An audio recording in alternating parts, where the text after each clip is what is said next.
تو اپنے آپ کو مارنے اور اپنے بچوں کو مارنے کے بجائے اس بڑی مزاحمت کا، سیاسی مزاحمت کا حصہ بنے کہ جس کے نتیجے میں اس ظالم طبقے کے شکنجے سے پاکستان نکل سکے، 25 کروڑ لوگ نکل سکیں۔ یہ طبقہ، اس کو تو ہوش نہیں آئے گا، ان کی مراحت ختم نہیں ہوں گی، ان کی گاڑیاں چھوٹی نہیں ہوں گی، ان کے بچے الگ طریقے سے پڑھتے ہیں، ان کو نہیں پتا غریب لوگوں کا کیا حال ہوتا ہے جب بچے کی فیس دینی پڑتی ہے مہینے کی، ان کو نہیں معلوم کہ بجلی کا بل لوگوں کے لیے کس طرح بم بن کر آتا ہے، اور اب گیس کا شدید ترین بحران پیدا ہو گیا ہے، روزگار کے مواقع محدود سے محدود تر ہو گئے ہیں، انڈسٹری تباہ ہو رہی ہے جس سے مزید بے روزگاری بڑھ رہی ہے۔ ایسے حالات میں بجائے اس کے کہ مایوس ہو کر لوگ اس طرح کے اقدام کریں، لوگوں کو اس پورے طبقے کے خلاف اٹھ کر کھڑا ہونا پڑے گا۔ ایسی پارٹیوں کو جو عوام میں بالکل غیر مقبول ہیں، نفرت کی سطح پہ چلی گئی ہیں، وہ پارٹیاں جنہوں نے لوٹ مار کی، قتل و غارت کی، بھتہ خوری کی، دہشت گردی کی، بلدیہ فیکٹریوں کو جلایا، 300 لوگوں کو قتل کر دیا ایک ایک وقت میں، اور خاص طور پر یہ شہر کراچی جو معاشی ہب ہے، اس معاشی ہب کا بیڑا غرق کر دیا۔ اگر آپ کے کچھ اداروں کے لوگ اس کام میں شامل ہیں کہ وہ الیکشن پر اثر انداز ہو رہے ہیں تو جنرل عاصم منیر صاحب اس کا نوٹس لیں اور عوام کی رائے پر چھوڑ دیں لوگوں کو، اور اس کے نتیجے میں جو جیتے وہ جیت جائے، جو ہار جائے وہ ہار جائے۔ جمہوریت اسی کو کہتے ہیں۔ آج کچھ اہم امور پر گفتگو کرنی ہے۔ کل جو واقعہ ہوا ہے فلک ناز میں، اور اس میں ایک باپ نے اپنے بچوں کو قتل کر کے خودکشی کی ہے، یہ اس پورے نظام کے اوپر ایک بہت بڑا تھپڑ ہے۔ یہ شہر کراچی جو پورے پاکستان کی معیشت چلاتا ہے، اس شہر میں رہنے والا ایک آدمی اس طرح سے بے روزگاری سے اور میرٹ کے قتل سے تنگ آ کر خودکشی پہ مجبور ہو جائے، اس میں بہت ساری چیزیں ہیں جو عوام کے لیے بھی ہیں اور حکمران طبقے کے لیے بھی ہیں۔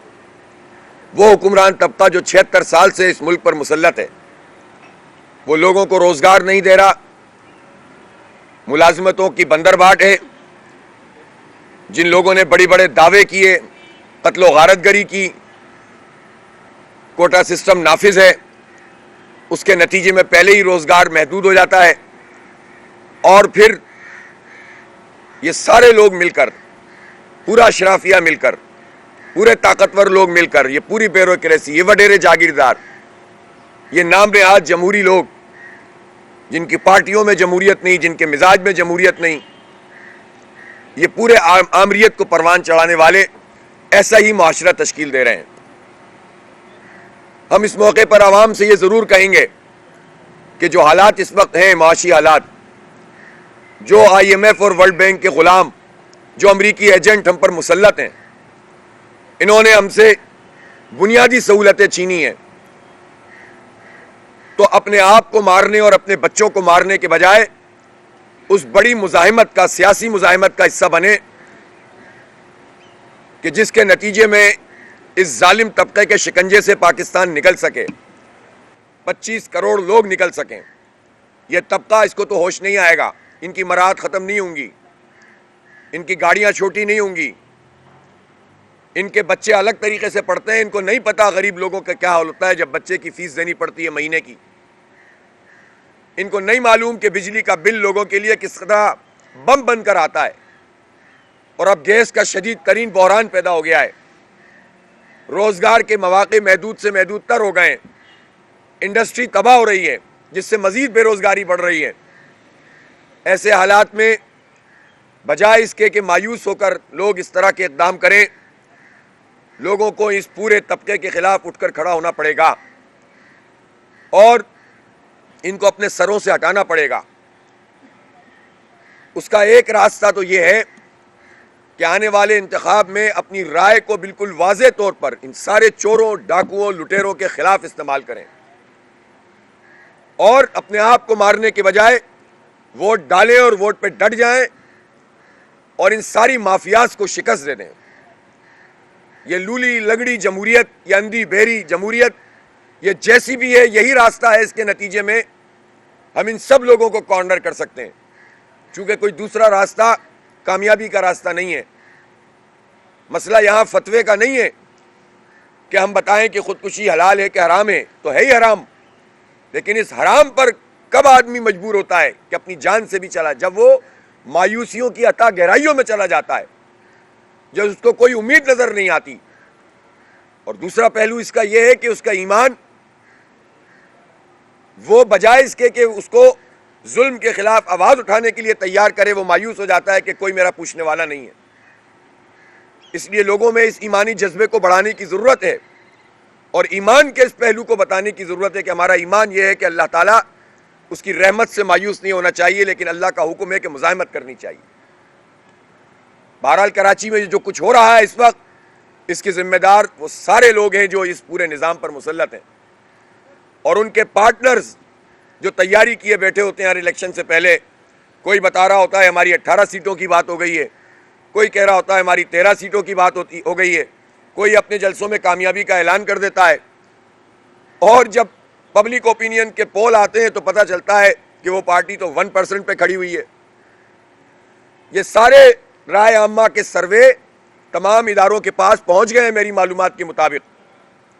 اور ان کو معلوم ہے کہ یہاں پر ایم کیو ایم 1% پہ کھڑی ہوئی ہے، لیکن اس میں غبارے میں ہوا بھرنے کی لوگ کوشش کر رہے ہیں.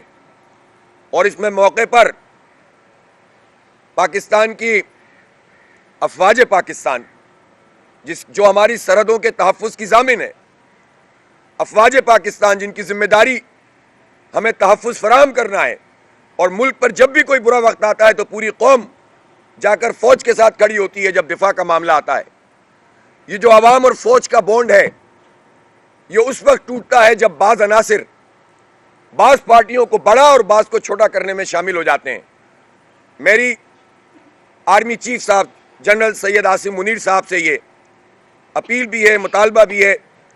کہ ایسے عناصر کو جو مختلف اداروں میں، ایسی پارٹیوں کو جو عوام میں بالکل غیر مقبول ہیں، نفرت کی سطح پہ چلی گئی ہیں، وہ پارٹیاں جنہوں نے لوٹ مار کی، قتل و غارت کی، بھتہ خوری کی، دہشت گردی کی، بلدیہ فیکٹریوں کو جلایا،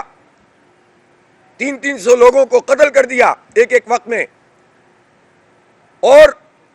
خاص طور پر یہ شہر کراچی جو معاشی ہب ہے، اس معاشی ہب کا بیڑا غرق کر دیا. اگر آپ کے کچھ اداروں کے لوگ اس کام میں شامل ہیں کہ وہ الیکشن پر اثر انداز ہو رہے ہیں تو جنرل عاصم منیر صاحب اس کا نوٹس لیں اور عوام کی رائے پر چھوڑ دیں لوگوں کو، اور اس کے نتیجے میں جو جیتے وہ جیت جائے، جو ہار جائے وہ ہار جائے. جمہوریت اسی کو کہتے ہیں. مرضی کے نتیجے حاصل کرنا تو جمہوریت نہیں ہوتی. پھر اس پورے کھٹراٹ کا کیا فائدہ ہوتا ہے؟ اور ویسے بھی پہلے ہی لوگ بہت مایوس ہیں، پہلے ہی لوگ بہت پریشان ہیں، بے روزگاری ہے، مہنگائی ہے، اس عذاب میں جل رہے ہیں. اور جب لوگ یہ سمجھتے ہیں کہ اب ہمارے لیے اس پورے عمل کا بھی کوئی فائدہ نہیں ہے تو اس سے کیا فائدہ ہوگا؟ پاکستان کو نقصان ہوگا، پاکستان کے عوام کو نقصان ہوگا، پاکستان کی معیشت کو نقصان ہوگا. اس لیے اس کو انشور کرنا چاہیے کہ ہر ادارہ اپنا کام کرے اور سیاسی مینجمنٹ نہیں ہونی چاہیے. الیکشن کو شفاف ہونا چاہیے، یہ الیکشن کمیشن کی ذمہ داری ہے. ہم نے دیکھ لیا کہ کس طرح لیول پلینگ فیلڈ بنائی گئی ہے، خاص مخصوص لوگوں کے لیے لیولنگ کی گئی ہے اور باقیوں کو کھنڈرات میں ڈال دیا. اس کو یہ لیول پلینگ فیلڈ کہتے ہیں. تو یہ نہیں کیا جائے، مینورنگ نہ کی جائے، عوام کی رائے پہ چھوڑا جائے. اور میں بالخصوص شہر کراچی کے حوالے سے کہنا چاہتا ہوں، اب ہم افورڈ نہیں کر سکتے کہ وہ حالات پھر آئیں کہ جب بستیوں میں آپریشن ہو رہے ہوں اور گیہوں کے ساتھ گھن پس رہے ہوں اور ریل کی پٹریوں پہ رینجرز کے جوانوں کی لاشیں پڑی ہوئی ہوں. اگر کچھ لوگ ایسے ہی لوگوں کو دوبارہ لا کر اس پورے شہر کو آگ کی نظر کرنا چاہتے ہیں تو اس کا نوٹس اعلیٰ سطح پہ لینا چاہیے.